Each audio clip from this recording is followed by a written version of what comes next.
Pattern बनता हुआ हमें नजर आया कि मार्केट स्पीड में गई, स्पीड में गिरी और बार बार लो ब्रेक करने लगी। इस तरह से हाई चांस होती है मार्केट एक अच्छा मूव देती है, ठीक है, जो कि मार्केट ने दे भी दिया वहाँ तक का। तो यहाँ पे चांसेस हैं कि अगर मार्केट इस लेवल के ब्रेक नहीं करती, अगर ब्रेक कर दोबारा इसके अंदर आती है तो इसको ब्रेक नहीं करती, यहीं से रिजेक्शन एक नीचे गिरती है तो मार्केट एक अच्छा खासा टेक्निकल मूव दे सकती है नीचे का। क्यों, उसकी वजह क्या है? उसकी वजह यह है कि मार्केट ने ये ऊपर स्वीप किया है, स्वीप के जस्ट ट्रैप के ऊपर जब कोई भी लिक्विडिटी नहीं थी, चाहे कुछ था पड़ा, लेकिन उन सबको सेल सेल बिठाने की कोशिश की गई है। क्रैक उठाने के बाद एकदम से फिर मार्केट ऊपर गई, उन सबको निकाल दिया और फिर उन सबको बुलिश कर दिया। जब बुलिश कर रही है मार्केट, वो हाई चांसेस है कि मार्केट डाउन साइड भी आते हुए हमें यहाँ पर से नजर आ सकती है, ठीक है। बट हाँ, अब हमारा यहाँ पे दो एरिया कंफर्मेशन है अब हमारे यहाँ, ठीक है। वो कौन कौन सी है?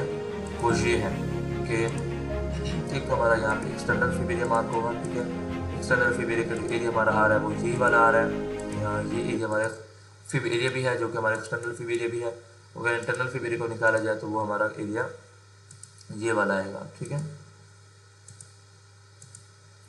ये वाला हमारा एरिया आएगा, ठीक है। ये हमारे इंटरनल फिब एरिया की तरह वर्क कर सकते। मार्केट क्या करती है, इसको ब्रेक करती है, थोड़ी ब्रेक करने के बाद साइडवेज होती है, कुछ भी करती है, दोबारा अंदर आती है, यहाँ सेल साइड फौरन बैठ जाओ, यहाँ स्टॉप लॉस रख लो और ये टीपी आपका रहने वाला है, ठीक है। और अगर मार्केट क्या करती है कि मार्केट यहीं से रिजेक्शन लेकर डायरेक्ट नीचे की तरफ आने लगती है, ठीक है, और उसका एक पुल बैक दे और दोबारा नीचे की तरफ आने लगे, सेल मारो, एसएल रखो, टीपी रखो, हाईली चांसेस है आपके यहाँ पे भी टीपी हिट हो सकते हैं, ठीक है।